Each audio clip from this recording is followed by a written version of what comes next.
Assalamualaikum warahmatullahi ta'ala wabarakatuh. Alhamdulillah, alhamdulillahilladzi jama'na fi hadzal majalisil mubarak. Alhamdulillahilladzi jama'na في هذا المواقت المباركة. الحمد لله الذي جمعنا إن شاء الله تعالى من المباركين. اللهم صل وسلم على سيدنا محمد الفاتح لما أغلق والخاتم لما سبق ناصر الحق بالحق والهادي إلى صراطك المستقيم وعلى آله وصحبه حق قدره ومقداره العظيم. أما بعد. Ma'asyiral hadirin, ma'asyiral akhwani rahimani rahimakumullah. Segala puji dan syukur kehadirat Allah Subhanahu wa taala yang mana Allah Subhanahu wa taala sekarang telah kembali mengumpulkan kita di tempat-tempat yang penuh di keberkahan Allah Subhanahu wa taala. Allah Subhanahu wa taala kembali mengumpulkan kita pada tempat yang berkah, pada waktu yang berkah, insyaallah. Kita ini bersama orang-orang yang diberkahi oleh Allah Subhanahu wa taala. Salawat seiring salam tidak lupa kita curahkan kepada baginda Nabi Muhammad sallallahu alaihi wasallam. Beliaulah yang telah membawa kita dari zaman kegelapan hingga zaman terang menerang hingga saat ini. Beliaulah yang telah memperjuangkan kebahagiaan umat-umatnya. Nabi Muhammad sallallahu alaihi wasallam rela berkucucuran darah, berkecucuran keringat untuk umatnya supaya umatnya bisa menjalankan ibadah-ibadah kepada Allah Subhanahu wa taala dengan senantiasa. Ma'asyiral akhwat rahimani rahimakumullah. Qala Rasulullah sallallahu alaihi wasallam, tuba liman yarani wa amana bih. Thumma tuba liman lam yarani wa amana bih, kata Rasulullah sallallahu alaihi wasallam. Rasulullah bersabda, beruntunglah kalian yang telah melihatku dan beriman kepadaku. Beruntunglah dan beruntunglah dan beruntunglah mendapatkan 3 kemuliaan, mendapatkan 3 derajat yang sangat tinggi di sisi baginda Nabi Muhammad SAW. Bagi siapa? Bagi kita selaku umatnya. Tuba liman lam yarani. Bagi siapa yang belum pernah melihatku. Bagi siapa yang belum pernah melihatku, wa amana bi, dan beriman kepadaku, kata Nabi Muhammad SAW. Kita berkumpul di majelis ini membacakan maulid Nabi, membacakan sejarah hidup baginda Nabi Muhammad SAW dari Nabi Muhammad lahir hingga Nabi Muhammad wafat. Di maulid Nabi, di seluruh maulid itu ada semua. Perkumpulan kita untuk membacakan, untuk mendengar, untuk mengetahui sejarah baginda Nabi Muhammad SAW. Akan tetapi kita tidak pernah melihat baginda Nabi Muhammad SAW. Kita belum pernah melihat baginda Nabi Muhammad SAW. Kecintaan kita kepada baginda Nabi Muhammad SAW masihlah sangat sedikit. Kecintaan kita kepada baginda Nabi Muhammad masihlah sedikit. Akan tetapi kerinduan baginda Nabi Muhammad terhadap umatnya sangatlah besar. Kecintaan Nabi Muhammad terhadap umatnya sangatlah besar. Kepedulian baginda Nabi Muhammad terhadap umatnya sangatlah besar. Diriwayatkan oleh Sayyidina Ali karramallahu wajhah, pada saat Nabi Muhammad SAW sedang sakaratul maut, Nabi Muhammad SAW akan dicabut ruhnya. Nabi Muhammad SAW akan meninggalkan dunia dan seisinya. Di saat Nabi Muhammad SAW hendak berjumpa dengan Allah Subhanahu wa taala, Nabi Muhammad SAW akan berjumpa dengan para nabi-nabi yang lain. Nabi Muhammad SAW akan masuk ke surganya Allah Subhanahu wa taala. Pada saat itu Nabi Muhammad SAW akan meninggalkan dunia. Dalam arti kata Nabi Muhammad SAW akan wafat. Pada saat itu Sayyidina Ali karramallahu wajhah melihat dua bibir baginda Nabi Muhammad SAW naik ke atas dan ke bawah, naik turun, seakan-akan baginda Nabi Muhammad SAW ingin mengucapkan sesuatu perkara. Lalu Sayyidina Ali karramallahu wajhah pun mendekatkan telinganya kepada bibir baginda Nabi Muhammad SAW. Lalu Rasulullah SAW bersabda, ummati, ummati, ummati. Umatku, kata Nabi Muhammad, umatku, umatku, 3 kali Nabi Muhammad mengucapkan. Nabi Muhammad SAW tidak memikirkan betapa pedihnya rasa saat dicabut nyawa. Nabi Muhammad SAW tidak memikirkan betapa sakitnya ketika dicabut nyawa. Apa yang Nabi Muhammad pikirkan? Kita selagi umatnya yang selalu menjadi beban pikiran baginda Nabi Muhammad SAW. Lalu tak kala malaikat Israel mencabut nyawa baginda Nabi Muhammad SAW, beliau berkata, wahai kekasihku, wahai malaikat pencabut nyawa, sakit inikah rasanya ketika dicabut nyawa? Apakah seluruh manusia, apakah seluruh umatku akan merasakan hal yang seperti ini? Maka malaikat pencabut nyawa menjawab, ya wahai Rasulullah, inilah rasa sakitnya ketika kita sedang menjalankan sakaratul maut. Lalu Rasulullah SAW menangis. Rasulullah SAW menangis. Wahai kekasihku, wahai malaikat pencabut nyawa, limpahkanlah seluruh rasa sakit yang namanya dicabut nyawa, limpahkan seluruhnya kepadaku, sehingga umatku kelak tidak akan merasakan yang namanya sakit ketika sakaratul maut. Itu yang Nabi Muhammad pikirkan, itu yang Nabi Muhammad lakukan kepada umatnya seakan Nabi Muhammad sedang meninggal. Dan pada saat itu juga Nabi Muhammad SAW memanggil malaikat Jibril. Malaikat pencabut nyawa datang berdua dengan malaikat Jibril. Lalu Nabi Muhammad SAW mengatakan, wahai Jibril, aku tidak sanggup meninggalkan umatku. Aku belum puas untuk meninggalkan umatku. Apabila umatku sudah mendapatkan jaminan, maka aku akan meninggalkan umatku. Lalu seketika itu juga malaikat Jibril mendatangi kepada Allah. Malaikat Jibril menemukan dirinya kepada Allah Subhanahu wa taala, dan malaikat Jibril berkata, "Ya Allah, ya Rabb." Kata baginda Nabi Muhammad, kata kekasihmu, dia tidak rela meninggalkan umatnya selagi umatnya belum mendapatkan jaminan.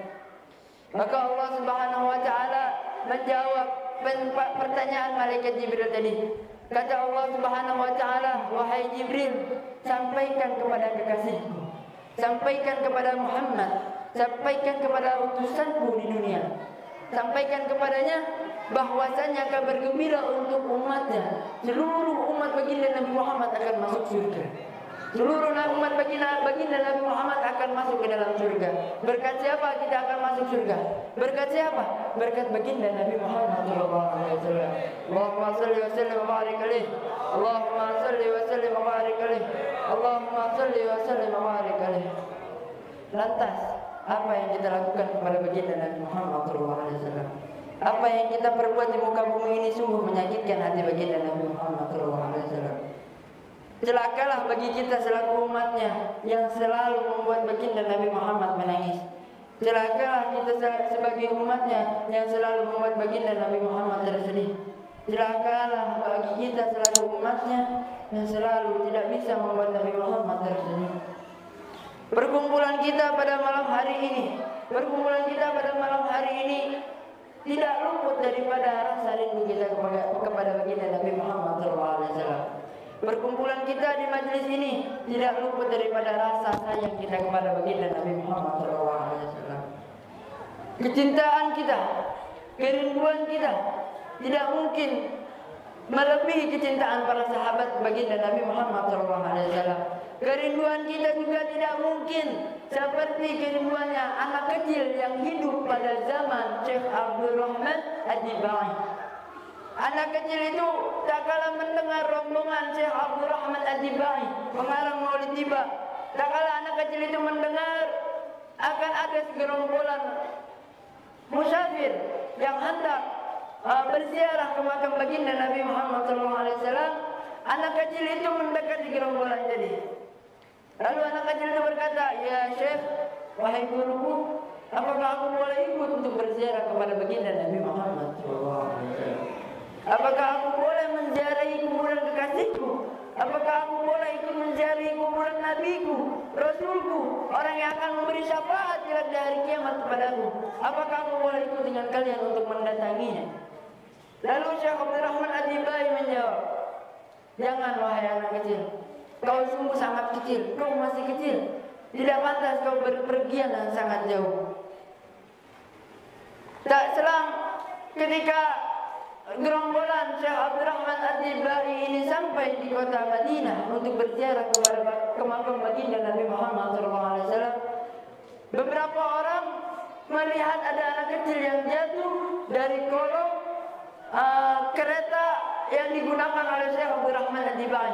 Kala itu Syekh Abdurrahman Ad-Dibai menggunakan seperti delman pada saat ini, menggunakan kuda, dan di belakang kuda ada tempat duduk, ada gerobak. Anak kecil tadi dia menempelkan badannya di atas gerobak, di bawah gerobak, menempelkan dirinya di bawah gerobak. Berhari-hari dia tidak makan, berhari-hari dia tidak makan, berhari-hari dia tidak tidur. Apa? Kenapa dia melakukan hal tersebut? Karena kerinduan kepada baginda Nabi Muhammad SAW. Anak kecil yang seperti itu bisa merasakan rindu yang sangat besar. Kenapa kita selaku anak dewasa tidak bisa merasakan hal tersebut? Kita tidak akan bisa menyerupai kerinduan mereka semua. Akan tetapi jangan sampai tidak ada setetes rasa rindu kita kepada baginda Nabi Muhammad yang ada di dalam lubuk hati kita. Rindu kepada baginda Nabi Muhammad bisa kita besarkan dengan cara mendengarkan sejarah-sejarah baginda Nabi Muhammad, sejarah-sejarah kehidupan baginda Nabi Muhammad, bagaimana Nabi Muhammad mempertahankan umatnya. Kelak di hari kiamat, seluruh para nabi akan berkata, nafsi, nafsi, nafsi, nafsi. Kata para nabi, mereka akan berkata, aku urus diriku sendiri, aku urus diriku sendiri, aku akan mengurus diriku sendiri. Uruslah diri kalian, kata para nabi-nabi yang lain, kecuali Habibullah Muhammad SAW.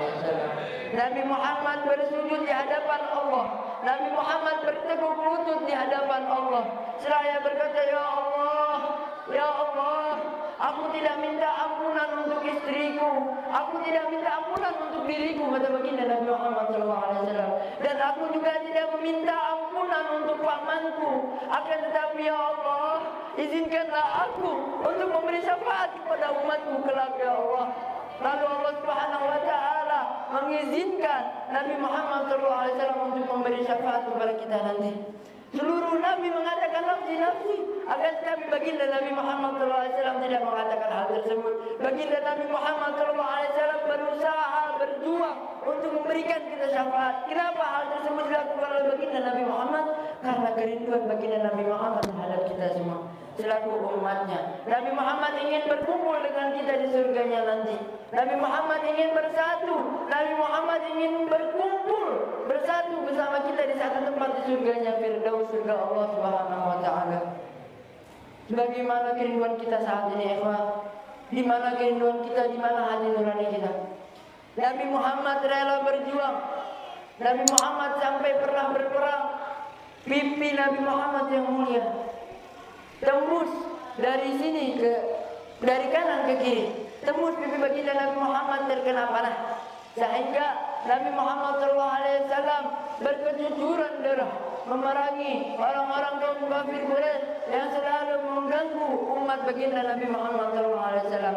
Nabi Muhammad tidak ingin pergangguan itu hingga saat ini. Akan tetapi Nabi Muhammad ingin ketika beliau wafat, tidak akan ada lagi gangguan-gangguan kaum kafir Quraisy.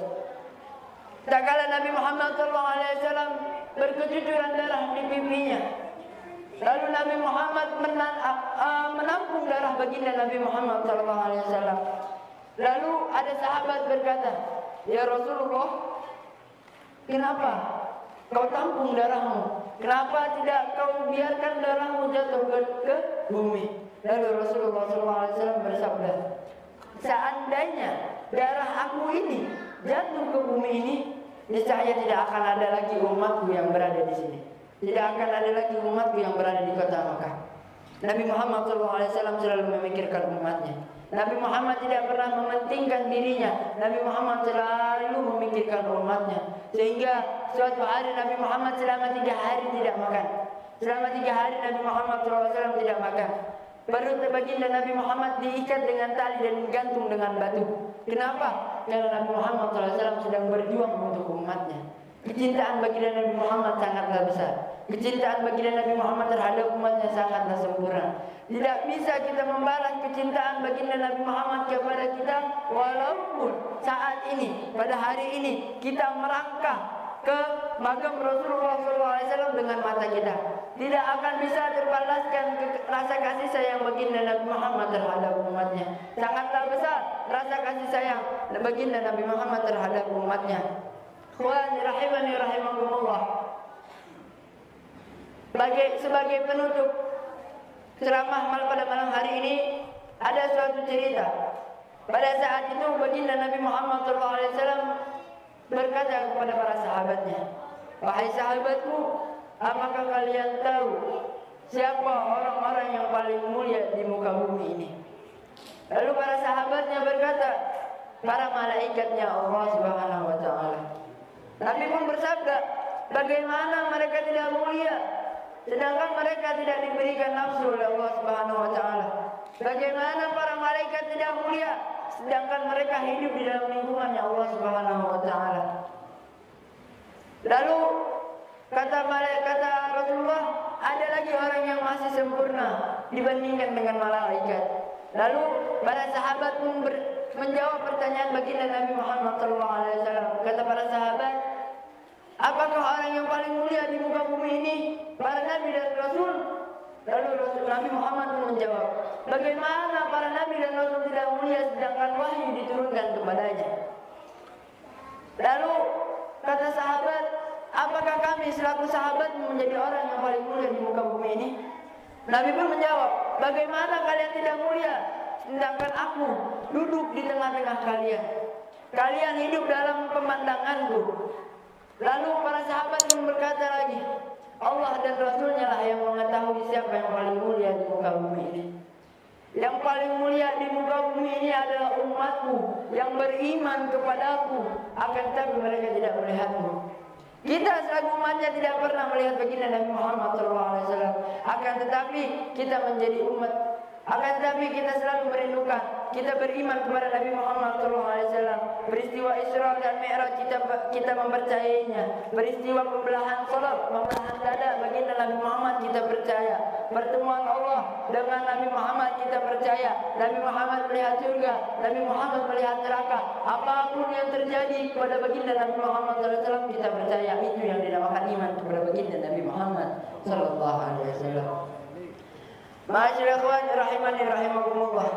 Hidupkanlah keluarga kita dengan sunnah baginda Nabi Muhammad SAW. Berperilakulah kita sebagaimana yang diajarkan oleh baginda Nabi Muhammad SAW. Ajak keluarga, sanak kita untuk selalu mengingat baginda Nabi Muhammad SAW. Ya Allah, ya Allah, ya Tuhanku, semoga Engkau selalu senantiasa mencurahkan kasih sayang kami kepada baginda Nabi Muhammad SAW. Ya Allah, ya Tuhanku, kami rindu kepada baginda Nabi Muhammad SAW. Maka kumpulkanlah kami bersamanya di surga nanti, ya Allah.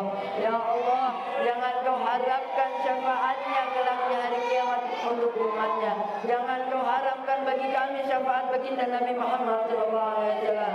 Ya Allah, kami tidak akan bisa lolos dari neraka-Mu, ya Allah, kecuali dengan syafaat baginda Nabi Muhammad SAW dan rahmat-Mu, ya Allah. Ya Allah, kami rindu. Ya Allah, kami rindu. Kami duduk di majlis ini sebagai rasa rindu kami kepada baginda Nabi Muhammad SAW. Jangan sia-siakan kerinduan kami kepada baginda Nabi Muhammad SAW. Ya Allah, jangan Kau cabut nyawa kami sebelum kami bermimpi bertemu dengan baginda Nabi Muhammad SAW. Ya Allah, ya Tuhanku, ketika kami pergi dari majlis ini, ketika kami pulang ke rumah dari majlis ini, jadikanlah hati kami hati yang rindu kepada baginda Nabi Muhammad SAW. Jadikanlah kami orang yang selalu jadikanlah kami orang yang selalu menyebarkan syariat-syariat baginda Nabi Muhammad SAW. Mudahkanlah kami untuk menjalankan sunnah-sunnah baginda Nabi Muhammad SAW. Ma'asyiral ikhwan rahimani rahimakumullah. Hadza minni ma'ulakum wa lakum minkum. Wassalamualaikum warahmatullahi taala wabarakatuh. Ya